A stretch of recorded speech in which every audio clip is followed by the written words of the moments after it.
বিসমিল্লাহির রহমানির রহিম। প্রিয় এসএসসি পরীক্ষার্থী, গণিতে শর্ট ট্রিক্সে এমসিকিউতে সবাইকে স্বাগত।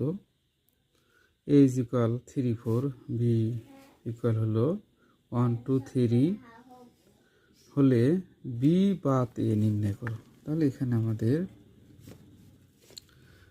বি বাদ এ, বি এর মান আমাদের দেওয়া আছে 1 2 3, 1 2 3 মাইনাস হলো এর মান হচ্ছে 3 4। তাহলে এখানে 3 4 বসাই। এখন এই মানগুলো যেগুলো মিলছে এখান থেকে বাদ যাবে, তাহলে 3 মিলছে, 3 বাদ যাবে, থাকে আর হলো 1 2। অর্থাৎ এবারে যে মানগুলো মিললেও বাদ যাবে, না মিললেও বাদ যাবে। আরেকবার এখানে আমাদের বি এর মান দেওয়া আছে 1 2 3, এর মান হলো 3 4।